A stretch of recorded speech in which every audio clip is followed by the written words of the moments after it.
नमस्कार, स्वागत है आप सभी का पावर ब्रेकफास्ट में। आपके साथ मैं हूं नेहा आनंद। आइए देख लेते हैं कि मंडे मॉर्निंग यानी कि हफ्ते के पहले कारोबारी दिन अंतर्राष्ट्रीय बाजार से हमारे मार्केट्स के लिए कैसे संकेत हैं। तो गिफ्ट निफ्टी यहां पर थोड़ी हरे निशान में शुरुआत हुई है। 37-38 अंक मजबूत है। Dow futures flat to positive trade करते दिख रहे हैं। नैस्डैक फ्यूचर्स में भी 14-15 अंकों की स्ट्रेंथ दिखाई दे रही है। जापानीज मार्केट निके पर नजर डालिए, 150 अंक मजबूत है इस समय। और बाकी जितने मार्केट खुल रहे हैं वो या तो फ्लैट हैं या फिर कुछ 1/4 से 1.5% की स्ट्रेंथ लेकर खुलने में फिलहाल कामयाब रहे हैं। जबरदस्त एक्शन हमने कमोडिटी स्पेस में बीते हफ्ते देखा है और ब्रेंट एक बार फिर से महंगाई के स्तर पर चिंता का सबब बन सकता है। सोने चांदी की बात करें तो एक दायरे का ट्रेड बनता हुआ देखा है। तो क्या कुछ हुआ है अंतर्राष्ट्रीय बाजारों में इस हफ्ते, कौन से क्यूज पर रखनी है नजर, पूरी डिटेल लेकर मेरी सहयोगी नुपुर इस वक्त हमारे साथ जुड़ चुकी। नुपुर, यूएस मार्केट्स तो बंद हैं, I think labour day holiday है, लेकिन क्या पीछे हुआ क्या है और इस हफ्ते कहाँ नजर रखनी है? बिल्कुल, गुड मॉर्निंग। लंबी छुट्टी के पहले हमने देखा था कि फ्राइडे को एक मिला जुला प्रदर्शन रहा था यूएस बाजार में। डाउ में एक अच्छी बढ़त दिखी थी, 115 अंक ऊपर आपको नजर आएगा। अनएम्प्लॉयमेंट का डेटा आया था जो बढ़कर आया है अनुमान से, और जो नौकरियां जोड़ी एक अमेरिका में वो भी अनुमान से बढ़कर आई है। तो जो डेटा लेबर का सामने आ रहा है, लेबर डेटा जो सामने आ रहा है वो मिला जुला रहा, जिसके चलते वहां पर हमने एक मिला जुला प्रदर्शन अमेरिकी बाजार में फ्राइडे के दिन आते हुए देखा था। नैस्डैक में आपको फ्लैट क्लोजिंग नजर आएगी। एसएनपी में भी हल्की बढ़त आपको दी थी फ्राइडे के दिन।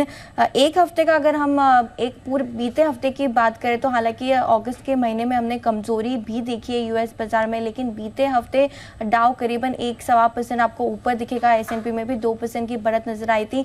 नैस्डैक देखे तो 2.5% की बढ़त आपको वहां पर भी दिखेगी। और स्मॉल कैप इंटरेस्टिंग है क्योंकि करीबन 2.25% की बढ़त आपको वहां पर भी दिखेगी। जैसे कि हम बात कर ही रहे थे, वहां पे जो पेरोल का डेटा सामने आया है वो अनुमान से बेटर आते हुए दिखा। 1,70,000 नौकरियां जोड़ने की उम्मीद थी, उसके अगेंस्ट 1,87,000 नौकरियां जोड़ी गई वहां पर। तो वो एक डेटा सामने आया था जो एक सरप्राइज था, पॉजिटिव था। लेकिन दूसरी तरफ अनएम्प्लॉयमेंट का अगर आप डेटा देखेंगे 3.5% की एक्सपेक्टेशन थी जो बढ़कर 3.8% आया। तो अब जो मोस्ट ऑफ द ट्रेडर्स है उन्हें यही लग रहा है कि जो सितंबर 18-19 को जो फेड की पॉलिसी होगी वहां पर जो है फेड जो है वो अपनी जो दरें वो नहीं बढ़ाएगा, क्योंकि अनएम्प्लॉयमेंट का जो डेटा आया वो थोड़ा सरप्राइजिंग आया है। 3.5% के अनुमान के अगेंस्ट 3.8% जो बढ़कर आया है वो एक थोड़ी चिंताजनक यहाँ पे जो कंसर्न है वो सामने आता है, जिसके चलते अब मोस्ट ऑफ द ट्रेडर्स का यही मानना है कि जो फेड की पॉलिसी आएगी वहाँ पे दरें नहीं बढ़ाई जा सकती है जो सितंबर 18 और 19 को ड्यू है। तो यहाँ पर रहने वाली अब सबकी नज़र, ये एक इम्पॉर्टेंट ट्रिगर पॉइंट है। लेकिन आज अमेरिकी बाजार बंद है, लेबर डे, तो फ्यूचर्स अगर हम देखें तो हल्की बढ़त के साथ ही फिलहाल ट्रेड करते हुए नजर आ रहे हैं। लेकिन एक तरफ जॉब्स डेटा जो आया है मिले जुले आंकड़े रहे, उसके बाद डॉलर इंडेक्स बढ़ते हुए आपको दिखेगा। एक हफ्ते की ऊंचाई पे ये आपको नजर आ रहा है 104 के पास डॉलर इंडेक्स फिलहाल ट्रेड करते हुए दिख रहा है। 10 साल की यील्ड की भी बात करें तो 4.2% के आसपास आपको ट्रेड करती हुई दिखेगी। यूरोप में कोई प्रॉब्लम नहीं है, वहाँ पे मिला जुला प्रदर्शन रहा था। इतना कोई वहाँ पे हलचल आपको फिलहाल नजर नहीं आएगी। लेकिन इस हफ्ते वहाँ पे Q2 का डेटा, GDP का डेटा आने वाला है, तो वहाँ पर भी नजर रखनी होगी। एक्शन कच्चे तेल में आपको दिखेगा भरपूर। 3 हफ्तों के में पहली बार वीकली बढ़त हमने देखी है।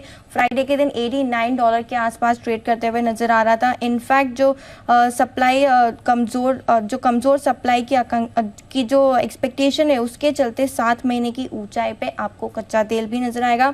सोना भी देखे तो 1 महीने की ऊंचाई पे ट्रेड करता हुआ दिख रहा है, और चांदी फिलहाल $24.5 के आसपास ट्रेड करती हुई नजर आ रही है। व्हाइट शुगर देखे तो 12 साल की ऊंचाई पे आपको फिलहाल वो ट्रेड करती हुई नजर आएगी। बाकी के एग्री कमोडिटीज में आपको सुस्ती दिख रही है, लेकिन बेस मेटल में जो हमने में जबरदस्त वीकली प्रदर्शन आपको वहां पर भी दिखा था। तो एक्शन तो भरपूर है, चाहे वो क्रूड में हो, इक्विटीज में हो। हालांकि फ्राइडे के दिन मिला जुला प्रदर्शन रहा था क्योंकि अनएम्प्लॉयमेंट का जो डेटा आया वो अनुमान से थोड़ा ज्यादा आया, जो एक चिंता की बात हो सकती है। क्योंकि अब मोस्ट ऑफ द ट्रेडर्स का यही मानना है कि जो सितंबर में जो पॉलिसी आएगी फेड वहां पे शायद जो है वो दरें नहीं बढ़ाए, तो वो एक बड़ा ट्रिगर पॉइंट है इस महीने के लिए जहाँ पे नजर रहने वाली है। तो आने वाले आप कह सकते हैं अब साल में 3 ऐसे पॉइंट्स हैं जहां पर फेड के पास मौका हो सकता है दरें बढ़ाने का। अब देखने वाली बात होगी कि जिस तरह का डेटा निकल कर आया है और हमारे मार्केट यहां पर कैसे रिएक्ट करते हैं। धन्यवाद नुपुर, वो पूरी डिटेल दर्शकों के सामने रखने के लिए। आइए आगे बढ़े, उससे पहले देख लेते हैं कि बीते हफ्ते यानी कि शुक्रवार को संस्थागत निवेशकों का प्रदर्शन किस प्रकार का देखने को मिला है। तो शुरुआत हम FIIs के साथ करेंगे। कैश स्पेस की अगर बात करें तो यहाँ पर तो खरीदारी दर्ज हुई है, 490 करोड़ के आसपास की खरीद हमने FIIs की तरफ से आते हुए देखी है। FNO का डेटा हालांकि नेगेटिव नंबर को यहां दर्शा रहा है 2500 करोड़ के आसपास का। घरेलू संस्थागत निवेशकों की वही दूसरी तरफ बात करें तो यहां पर दमदार खरीदारी का आंकड़ा निकला है, 2300 करोड़ के आसपास की खरीद घरेलू संस्थागत निवेशकों की तरफ से निकलती हुई दिखाई दी है। चलिए, अब जिस तरह के ग्लोबल संकेत हमें मंडे मॉर्निंग मिल रहे हैं, इन सबके बीच हमारे मार्केट्स कैसे रिएक्ट करेंगे, कौन से अहम रेंज पर आपको नजर रखनी है, सब पर बात करने के लिए जी बिजनेस के मैनेजिंग एडिटर अनिल सिंह भी हमारे साथ जुड़ चुके हैं।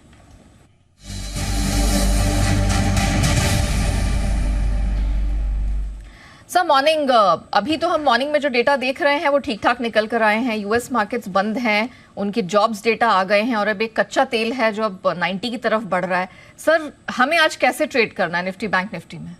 Good morning Neha. देखिए, शुक्रवार को नई सीरीज की शुरुआत जो हमने की थी वो काफी अच्छी मजबूत नोट पर की और दिन की ऊंचाइयों के करीब जाकर बाजार बंद होने में कामयाब रहे हैं। तो जो अगस्त की सीरीज में बाजारों पर दबाव बना था वो हटने के पहले संकेत आते हुए दिखे थे, लेकिन आज ग्लोबल मार्केट से देखें तो मिले जुले संकेत है। वैसे आपको लगेगा कि अमेरिका 100 पॉइंट से ज्यादा बंद हुआ है डाउ पर ऊपर, लेकिन जितनी उम्मीद थी कमोबेश उतनी ही तेजी बनती दिखी है। तो कुछ चीजें अच्छी है जहाँ पर बेरोजगारी के आंकड़े जो आए हैं घट कर आए हैं, इसका मतलब बेरोजगारी वहां पर जो बढ़ी है वो थोड़ा सा एक अच्छा संकेत है। लेकिन इसके अलावा देखें तो आप डॉलर इंडेक्स फिर से 4% के ऊपर 104 के ऊपर निकलता हुआ दिख रहा है, तो वो एक हल्का सा नेगेटिव संकेत है। मेरा ये समझना है कि हम ट्रेडिंग रेंज के निचले सिरे से ट्रेडिंग रेंज के ऊपरी सिरे की तरफ जाने की कोशिश कर रहे हैं और ऊपर के सिरे पर थोड़ी प्रॉफिट बुकिंग भी आपको आती हुई दिखेगी। जो आज के लिए मजबूत सपोर्ट जोन है निफ्टी पर वो है 19,340 से 19,385।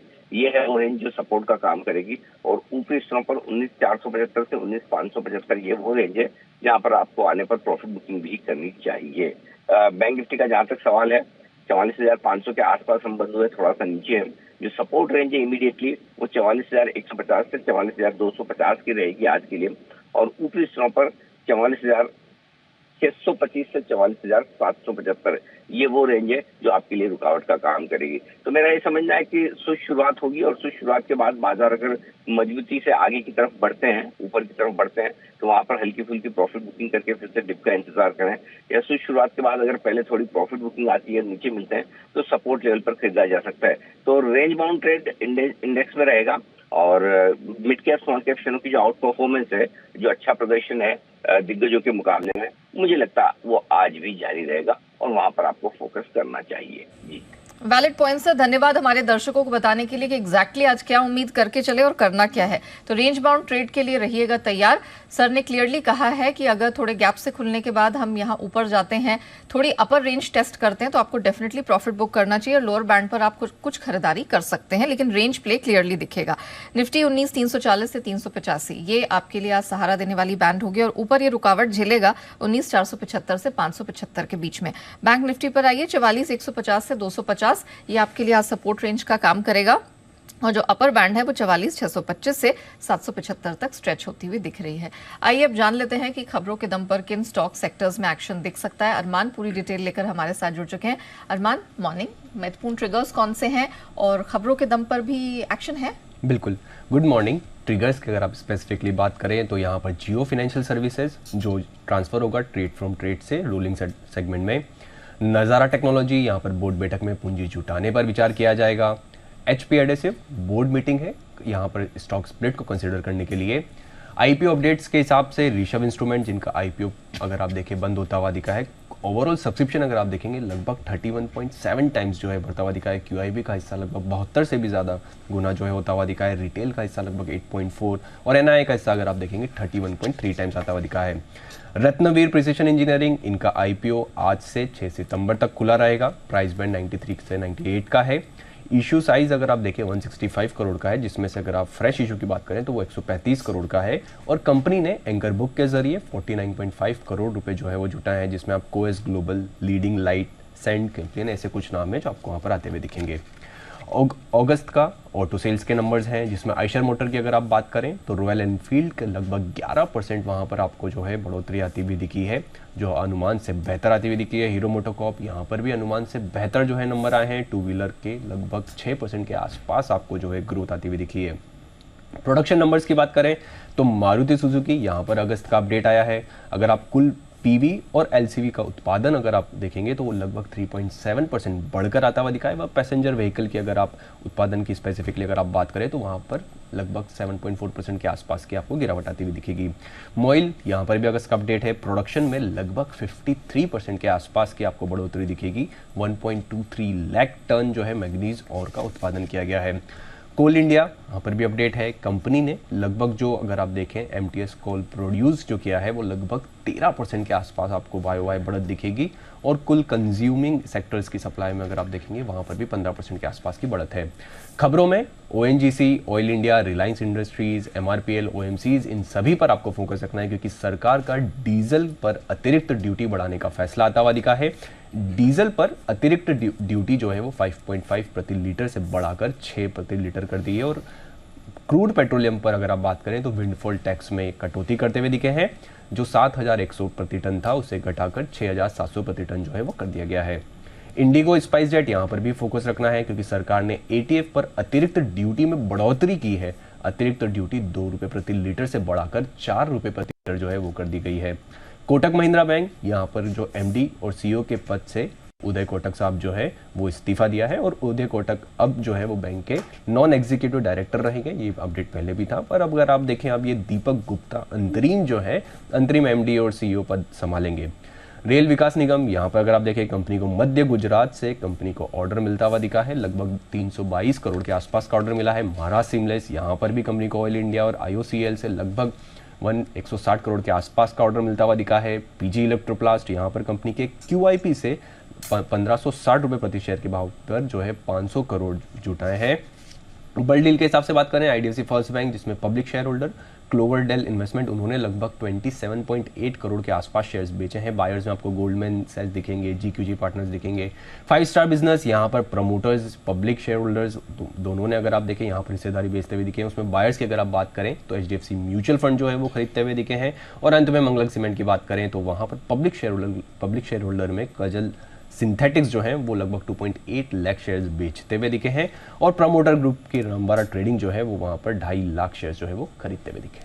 ऑलराइट, चलिए, तो ये वो ट्रिगर्स हैं, अपडेट्स हैं, जिनके दम पर आज चुनिंदा स्टॉक सेक्टर्स में एक्शन दिखेगा। और सर तो मेंशन कर ही चुके हैं कि mid cap small cap index में जो स्ट्रेंथ है वो आज भी जारी रहेगी, तो आपको उधर भी फोकस करना है। धन्यवाद अरमान पूरी डिटेल के लिए।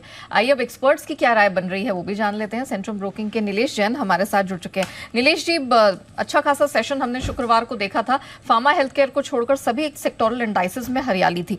मुझे जरा बताइए, ऑटो स्पेस पर अगर फोकस किया जाए, हमने देखा है कि चुनिंदा ऑटो स्पेस के सेल्स के नंबर अच्छे आए हैं। आयशर मोटर्स है या हीरो मोटो हो, इन्होंने सेल्स के अच्छे नंबर पेश किए हैं। तो ऑटो सेक्टर में आपको क्या पसंद आ रहा है और इन दोनों पर क्या राय आज बन रही है? Very good morning to you Neha ji. बिल्कुल, देखिए आयशर मोटर इस पर्टिकुलर काउंटर में पिछले कुछ समय से हमने दबाव देखा था। एक कंसोलिडेशन के बाद में हमें फ्राइडे के सेशन में एक रिवर्सल कैंडल फॉर्म होता हुआ नजर आया था, जिसे हम कहते हैं inside bar formation, daily time frame chart पे बना था। तो एक पुल बैक यहाँ से एक्सपेक्ट करके चल सकते हैं। 3500 तक का पुल बैक यहाँ पे हमें देखने को मिल सकता है। 3400 के आसपास की क्लोजिंग देखने को मिली थी। 3350 के आसपास का स्टॉप लॉस रखना होगा। इसके अलावा अगर ऑटो स्पेस में कोई स्टॉक और अच्छा लग रहा है तो वो है टीवीएस मोटर। टीवीएस मोटर अपने almost all time high levels के आसपास ट्रेड हो रहा है और लगातार इस पर्टिकुलर काउंटर ने आउट परफॉर्म किया है। कोई भी अगर डिक्लाइन मिलती है तो बीच लॉन्ग करके चल सकते हैं। 1500 से 1550 तक की अपसाइड हमें यहाँ पे देखने को मिल सकती है। 1400 के आसपास का स्टॉप लॉस रखना होगा। ओवरऑल सारे ही ऑटो काउंटर्स काफी स्ट्रॉन्ग लग रहे हैं। महिंद्रा एंड महिंद्रा भी अच्छा लग रहा है। तो उसके अलावा मारुति जिस हिसाब से 10,000 मार्क के ऊपर लगातार सस्टेन कर रहा है, तो यहाँ से 11,000 11,500 की और मारुति ज्यादा वो नजर आ सकता है। तो यस, ऑटो स्पेस पे नजर रखनी चाहिए। कोई भी डिक्लाइन मिलती है तो उसे लॉन्ग साइड में पोजीशन बनाने की अपॉर्चुनिटी के तौर पर लेना चाहिए। नीलेश जी, क्विकली मुझे आयशर का टारगेट बता दीजिए। देखिए आइचा मोटर 3400 के आसपास है। यहाँ पे अपसाइड में लगभग 3500 का पहला टारगेट होगा, दूसरा टारगेट 3550 का होगा। Okay, great. साथ ही मैं चाहूंगी आरवीएनएल रेल विकास निगम पर अपनी राय दीजिए, क्योंकि मध्य गुजरात तवीज कंपनी से इनको ऑर्डर मिला, ऑलमोस्ट 322 करोड़ के आसपास का ऑर्डर मिला है, जो कि इन्हें 2.5 साल में पूरा करना है। आरवीएनएल लगातार सुर्खियों में रहा है, सेक्टर भी परफॉर्म कर रहा है, जरा बताइए क्या व्यू बन रहा है? देखिए व्यू काफी पॉजिटिव है। फ्राइडे को ऑलरेडी 5.5% का उछाल हम देख चुके हैं। एक फॉलो अप बाइंग यहाँ पे देखने को मिल सकती है। 145 की अपसाइड अभी भी यहाँ पे ओपन है शॉर्ट टर्म के लिहाज से, और थोड़ा पोजिशन तौर पर देखें तो 150 तक की अपसाइड हमें आरवीएनएल में देखने को मिल सकती है। तो आउटलुक पॉजिटिव है, बट इन लेवलों पर रिस्क एंड रिवॉर्ड थोड़ा अनफेवरेबल है। कोई भी डिक्लाइन मिलती है तो खरीदारी करें। 130 के नीचे का स्टॉप लॉस रखना होगा। 145 एंड 150 के टारगेट होंगे। ऑलराइट, मेटल स्पेस खासा चमकता हुआ नजर आया है। इसके अंडरलाइंग ने भी अंतर्राष्ट्रीय बाजार में बहुत अच्छा परफॉर्म किया है पिछले हफ्ते। टाटा स्टील, जेएसडब्ल्यू स्टील काफी अच्छे परफॉर्मर्स साबित हुए हैं। क्या इस स्पेस में आपको अभी भी मौका दिख रहा है? बिल्कुल। काफी लंबे समय के बाद में मेटल स्पेस में एक मैं कहूँगा कि पॉजिटिव मूव हमें देखने को मिला है, स्ट्रांग मूव देखने को मिल रहा है। जिस हिसाब से टाटा स्टील ने ब्रेकआउट दिया है, चार्ट काफी अच्छा लग रहा है। ऊपरी स्तरों पर 130 टू 135 तक की अपसाइड अभी भी ओपन है। गिरावट पे इसे खरीद के चल सकते हैं। 123 के नीचे का स्टॉप लॉस रखना होगा। और जेएसडब्ल्यू स्टील, जेएसपीएल, ये तो काउंटर अपने ऑल टाइम हाई लेवल्स के आसपास ट्रेड कर ही रहे हैं। लगातार दोनों काउंटर्स ने आउट परफॉर्म किया है मेटल स्पेस को। कुछ चुनिंदा छोटे मोटे काउंटर्स मेटल स्पेस से स्टील अथॉरिटी, एनएमडीसी के अलावा नाल्को, इन काउंटर्स पे भी नजर रखनी चाहिए। चार्ट स्ट्रक्चर काफी पॉजिटिव है। ओवरऑल मेटल स्पेस में जो मोमेंटम है वो यहाँ से एक्सटेंड होता हुआ नजर आ सकता है। ओके, तो मेटल स्पेस की चमक रहेगी बरकरार। टाटा स्टील 135 के टारगेट के लिए बिल्कुल करे खरीदारी, और सिमिलरली दूसरे स्टील और मेटल स्पेस कंपनीज में भी फोकस करना है। फोकस सर हमारा एमएसपीज पर, ओएमसीज पर भी है। सरकार का डीजल पर अतिरिक्त ड्यूटी बढ़ाने का फैसला, और डीजल पर अतिरिक्त ड्यूटी है वो 5.5 रुपए प्रति लीटर से अब 6 रुपए प्रति लीटर करने का फैसला हो रहा है। तो जरा बताइए ओएमसीज, इसमें आपको कुछ पसंद आ रहा है, कहीं एक्शन दिख रहा है? देखिए ओएमसी स्टॉक्स में एक क्रैक हमने देखा था थर्सडे के सेशन में। फ्राइडे एक रिकवरी का अटेम्प्ट जरूर हुआ है, बट मेजर स्ट्रक्चर उतना कन्विंसिंग नहीं है। लगातार lower top and lower bottom formation HPCL, BPCL और आईओसी में देखने को मिल रहे हैं। तो फिलहाल तो वहाँ पे कॉशियस अप्रोच रखनी होगी, और एक डिसाइसिव रिवर्सल जब तक नहीं मिलता है तब तक एग्रेसिव लॉन्ग वहाँ पे बनाने की सलाह नहीं होगी। चलिए, तो फिलहाल बचिए ओएमसी स्पेस से। यहाँ पर चार्ट्स इसकी किसी भी तरह की स्ट्रैटेजी सपोर्ट फिलहाल तो नहीं कर रहे हैं। नीलेश जी, आपको आज के मार्केट के लिए क्या पसंद आ रहा है? कि पिरामल एंटरप्राइज, PEL, ये एक पर्टिकुलर काउंटर है जहाँ पे थोड़ी सी स्ट्रेंथ नजर आ रही है। 1085 के आसपास की क्लोजिंग हुई थी। ऊपरी स्तर पर 1110, 1120 तक की अवसर हमें देखने को मिल सकती है। 1070 के आसपास का स्टॉप लॉस रखना होगा। तो पहला स्टॉक होगा पिरामल एंटरप्राइज। उसके अलावा अगर हम देखें तो एनबीएफसी स्पेस में काफी अच्छा मूव देखने को मिला था। बजाज फिनसर्व, ये एक पर्टिकुलर काउंटर है जहाँ पे नजर रखनी चाहिए। 1525 के आसपास की क्लोजिंग थी। दोनों ही बजाज ट्विंस में हमने काफी अच्छा रिवर्सल देखने को मिला था फ्राइडे के सेशन में। तो 1525 करंट मार्केट प्राइस है। ऊपरी स्तर पर 1550 और 1570 तक की अपसाइड हमें बजाज फिनसर्व में देखने को मिल सकती है। एंड 1510 के आसपास यहाँ पे स्टॉप लॉस रख के चलना होगा। वेरी वेल, धन्यवाद नीलेश जी आपका हमारे साथ जुड़ने के लिए और बताने के लिए कहां कहां बज है। तो पीएल पसंद आ रहा है, 1110, 20 के टारगेट के लिए करे खरीदारी। सिमिलरली बजाज फिनसर्व, ट्विंस तो अच्छे हैं ही, लेकिन बजाज फिनसर्व पे है खासा भरोसा। 1550, 1570 तक के टारगेट के लिए 1510 का स्टॉप लॉस लगा के करें खरीदारी। आइए अब फोकस बढ़ाते हैं आगे कमोडिटी बाजार की तरफ, और मोतीलाल ओसवाल के अमित सजेजा इस वक्त हमारे साथ जुड़ चुके हैं। अमित जी, मॉर्निंग, स्वागत है आपका। कच्चा तेल एक बार फिर से सुर्खियों में है, आग लगती हुई इसकी कीमतों में दिखी। ऑलमोस्ट अब $90 के पास चला गया है, इस साल के ऊंचे स्तर पर है। जरा बताइए कि आज घरेलू बाजार में क्या करना है? जी गुड मॉर्निंग। डेफिनेटली देखिए, जब से जो एक पॉसिबिलिटीज जताई गई हैं कि रशिया और सऊदी जो है आगे आने वाले महीनों में भी प्रोडक्शन कट जो है जारी रख सकते हैं, उससे सप्लाई दोबारा लिमिट होने की पॉसिबिलिटीज बढ़ गई हैं, जिसके चलते हमने कच्चे तेल में एक रिजम्पशन देखा है तेजी का। मैं समझता हूँ कि ये तेजी और जारी रहेगी और जो WTI क्रूड है वो 88 से $90 तक जाने की संभावना दिखा रहा है, जो फिलहाल $86 के आसपास है। तो मेरा मानना है बाय ऑन डिप की रणनीति ही अपनानी चाहिए। शॉर्ट टर्म बेसिस MCX पर देखा जाए तो 7020 के करीब तेजी करके चल सकते हैं। डाउनसाइड में 6920 का थोड़ा एक डीपर स्टॉप लॉस लिया जा सकता है, लेकिन टारगेट भी जो होगा वो करीबन 7180 तक का लेके चला जा सकता है। ओके, गोल्ड में क्या किया जाए? वैसे तो है 1 महीने की ऊंचाई पर, लेकिन कोई डिसाइसिव स्ट्रेंथ यहाँ से बनेगी कि नहीं? $1950 के पास अटक के रह गया है, तो आज क्या सलाह होगी? जी, $1950 डेफिनेटली एक इम्पोर्टेंट बैरियर है, तो इसे पार करना थोड़ा सा डिफिकल्ट होगा। और खास करके जो फ्राइडे के नॉन फार्म पेरोल डेटा आए हैं उसमें डॉलर इंडेक्स में भी दोबारा स्ट्रेंथ लौटी है। तो मेरा मानना है शॉर्ट टर्म बेसिस एक बार सेल करके चल सकते हैं 60,000 के करीब। अक्टूबर फ्यूचर्स जो है 60,200 का स्टॉप होगा और डाउनसाइड में 59,600 तक का लक्ष्य होगा।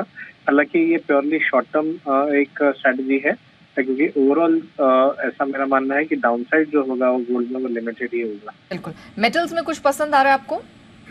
कॉपर में मैं बाइंग करके चलना चाहूंगा। 736 के आसपास, 732 के नीचे के स्टॉप होंगे। और जो हमें फ्राइडे को लेवल्स देखे थे 745, 746 में दोबारा रिपीट हो सकते हैं। ओके, USD INR पर कोई व्यू बन रहा है आपका? हमने एक बार फिर से डॉलर को चमकते हुए देखा है, 104 के पार निकल गया है, विच क्लियरली मींस कि रुपए पर प्रेशर बढ़ सकता है। आपकी क्या राय बन रही है आज के लिए? जी, पिछले हफ्ते हमने दायरे में कारोबार होते हुए देखा, लेकिन ऐसा लगता है शॉर्ट टर्म बेसिस एक बार ऊपरी तरफ डॉलर रुपये जा सकता है। तो मैं शॉर्ट टर्म के लिए 83 तक का लक्ष्य लेके चलना चाहूंगा USD INR में। ओके, चलिए, तो यहाँ पर रुपए में प्रेशर बढ़ सकता है, सो बेसिकली USD INR खरीद के चलने की सलाह है और 83 तक का लेवल एक बार आपको दिख सकता है, गिवन द फैक्ट कि डॉलर इंडेक्स यहाँ पर फिर से मजबूत हो रहा है। धन्यवाद अमित जी हमारे साथ जुड़ने के लिए। आइए बढ़ते हैं आगे FIR यानी FI इन्वेस्टमेंट रिपोर्ट्स पर।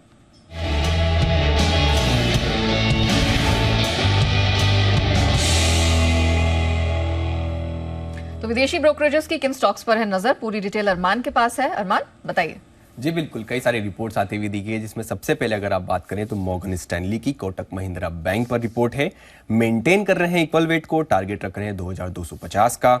जेफरीज की भी कोटक महिंद्रा बैंक पर रिपोर्ट है, वहां पर मेंटेन कर रहे हैं बाय को, टारगेट रख रहे हैं 2400 का। मैक्वायरी की बात करें तो वो न्यूट्रल का जो स्टैंड है वहां पर मेंटेन कर रहे हैं और टारगेट रख रहे हैं 1860 का।